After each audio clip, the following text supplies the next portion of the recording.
My dear boys and girls, please take out Treasure Trove, a collection of Icse poems and short stories, and today we will study The Patriot written by Robert Browning. In this video, I will give you an in-depth analysis of the poem so that you can answer all your MCQ and RTC questions very easily. Kindly pay attention and watch the entire video. Whatever I am going to say in this video will help you immensely, so pay attention. The Patriot is written by Robert Browning, and Robert Browning was a famous poet of the Victorian age. This poem is written in the form of a dramatic monologue. Now, what is a dramatic monologue? A dramatic monologue is a poem in the form of a speech or narrative by an imagined person in which the speaker reveals aspects of his character while describing a particular situation or series of events. There is a single speaker, an audience is implied, there is no dialogue. The poet takes on the voice of a character and we get a psychological insight into the speaker's character. The poem has a subtitle, An Old Story. The central idea of the poem revolves around the rise and fall of one's fortunes. The patriot is hero worshipped and celebrated, but within a year he is taken down for execution. Let's begin reading the stanzas one after the other now. Stanza 1. It was roses, roses all the way, with myrtle mixed in my path like mad. The house roofs seemed to heave and sway, the church spires flamed, such flags they had, a year ago on this very day. So here the speaker is a patriot who narrates the story of his golden past. He remembers a day when just a year ago he had received a grand welcome from the public. People filled his path with roses and myrtle. Notice the words all the way. They filled the roads, rooftops to hail him. The church spires were also decorated with flags, and all this had happened just a year back on the same day. The poem opens with a highly sensory language. We are told that the people had showered roses all along the path as a gesture of celebration. They had strewn the paths with roses and adorned the church spires with flags, and also clambered atop house roofs and walls that it seemed to come alive with their cries. The reader's sense of sight and smell is instantly captured through the use of roses and the smell of the myrtle. The first stanza makes an effective use of both visual and olfactory imagery. The second line is an example of alliteration. The figure of speech used is alliteration, with myrtle mixed in my path like mad. And what does this alliteration serve? This alliteration heightens the intensity of the smell of the myrtles that were used to welcome the patriot. A myrtle is an evergreen shrub with white flowers.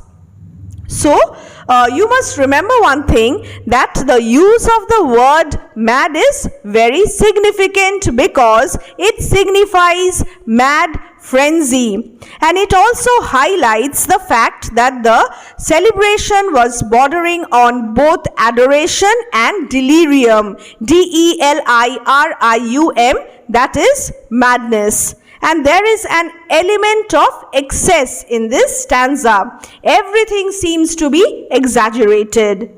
The house roof seemed to heave and sway. This line is equally important. People were crowding on the rooftops to get a glimpse of the patriot.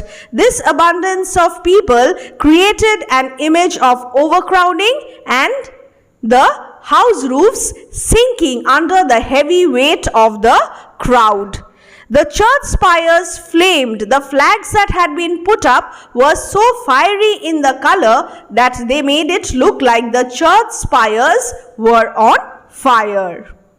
Let us read the second stanza. The air broke into a mist with bells. The air broke into a mist with bells, meaning the chime of the church bells injected the air. The old walls rocked with the crowd and cries. Old walls rocked. The crowd of people created a din, causing a noisy atmosphere. The noise was such that it is described as even the walls shook. Had I said, good folk, mere noise repels, but give me your son from yonder skies, they had answered, and afterward, what else? Here, the Patriot addresses the people who are celebrating and welcoming him with cries of joy. He says, dear folks, more than your cries of celebration and joy, I would appreciate it if you give me your son. Son is symbolic of power, glory and respect, and the Patriot perhaps was apprehensive as he again perhaps realized that this celebration was nothing but collective delirium and it was just a transitory phase of his life. It would soon pass away, so he wanted something which would immortalize him, and that is why he would have asked for the son. In the second line, we have two figures of speech: alliteration and personification. The inanimate object wall, old walls, suddenly seems to have a will of its own. So this is personification. The alliteration is provided by the expression crowd and cries. In this stanza, there is oral imagery with the ringing of the bells, the cries of the crowd, and it almost borders on noise. It is so noisy that the Patriot also says, mere noise repels. Now come to the last line. They had answered, and afterward what else?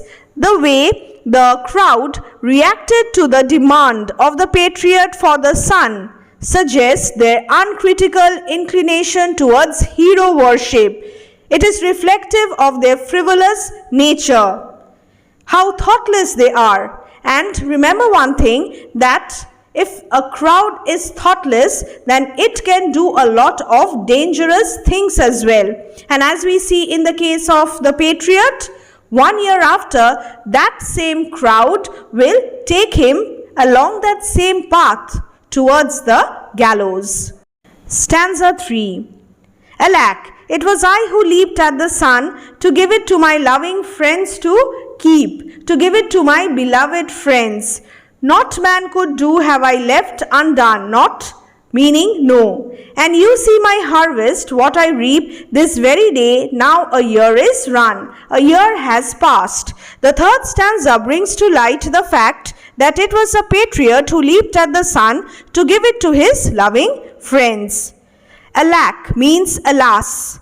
The first word of the stanza alack draws the reader's attention to the pathos in which the speaker is recounting his decision. Leaping at the sun refers to the risk he has taken and the sacrifice he has made to give his best for his people. The leaping at the sun alludes to the Greek myth of Icse, Daedalus' son with wax wings, who despite his father's instructions flew too close to the sun. However, as Icse gets near the sun, his waxed wings melt, leading to a great fall in which he dies. The Patriot, however, leaped at the sun not due to an overarching ambition, but for the sake and in the service of his loving friends. The harvest that he reaps is that of ungratefulness and rejection by the public. But later we will see that they also celebrate his tragedy and helplessness. Stanza 4. There's nobody on the house tops now, just a palsied few at the windows set. Palsied, crippled, unhealthy people. For the best of the sight is all allow at the shambles gate, or better yet by the very scaffold's foot. I trow. The meaning of the word trow is think or believe. Shambles gate is the gate to the slaughterhouse, the gallows, and scaffold is a wooden platform used for the execution of the criminals. This day for everyone the best sight will be at the shambles gate or by the scaffold's foot where he will be executed. This stanza describes the present scene in which the lonely patriot finds himself in a deserted place. The housetops are empty now, the very housetops that heaved and swayed under the weight of the crowd just a year ago. And the only ones who are present now are the sick who cannot go where the frenzied crowd has gone, to the shambles gate.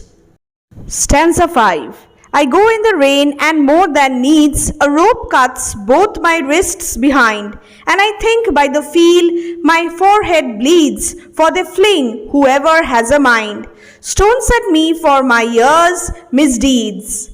The speaker is alone and moving towards his end in the rain. His wrist is so tightly bound that they cut the skin. The public, once hailing him with words of welcome and flowers, is now throwing stones at him for the misdeeds committed by him in the last year, although it is not clarified what wrong he did.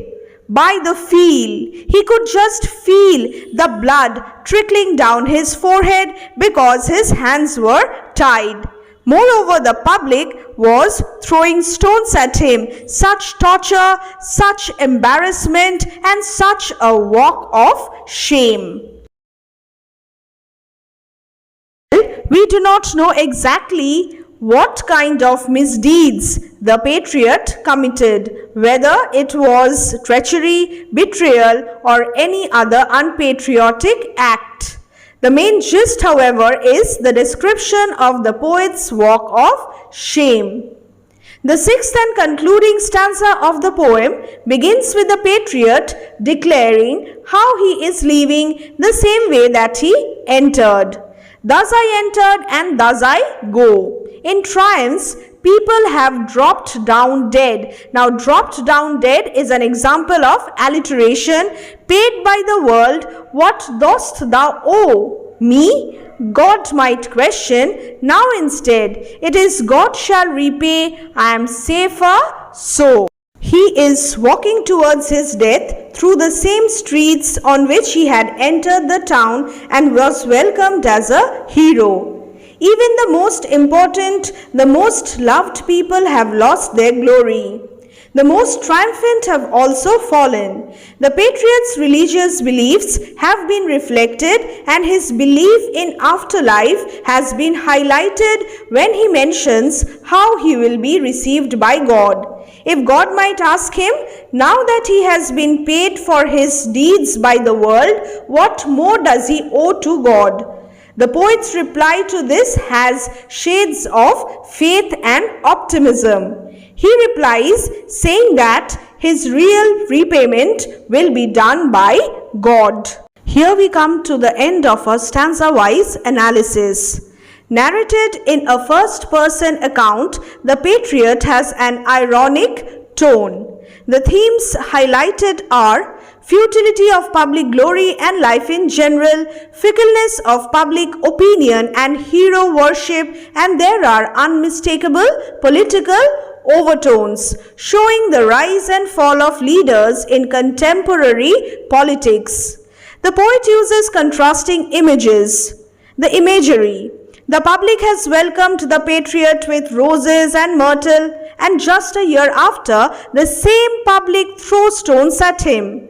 1 year back, according to the patriot, the rooftop seemed to heave and sway, and now just after 1 year, the same rooftops are empty when he is taken to be executed. Hence, this poem is a scathing critique of the fickleness of public opinion. Metaphor used in the poem. Metaphor is a comparison between two things, but the comparison is implied. For example, the church spires flamed. The phrase "the church spires flamed" has been used to describe happiness and joy of people when they welcomed their hero. It shows that the minarets and domes of churches looked like flames due to the colorful flags used to decorate the city to welcome the patriot. The concluding stanza upholds Browning's philosophy. God's is in heaven and all's right with the world. There is also hyperbole in the poem. Hyperbole is an exaggerated statement of a certain object, thing or idea. That the people would have given him the sun if he had asked is an example of hyperbole. Metaphor. And you see my harvest, what I reap, is an example of metaphor. It shows the change in people's mind regarding the speaker whom they are going to see being executed, and their minds are changed totally. They do not love and honor him now, although according to the Patriot, he has done everything for the good of those people who are going to crucify him. The rhyme scheme used in the poem is A, B, A, B, A, and let me explain it now. Look at stanza 1. Way, sway and day are rhyming words. Mad and had also rhyme. My dear girls and boys, here we come to an end of our analysis of the poem The Patriot. I hope you have watched this entire video with rapt attention. We will also upload multiple choice questions on The Patriot very soon. Kindly subscribe to our channel Study English with Momita and Shomi before that, and tap the bell icon so that you can get all notifications. May God bless you and stay healthy.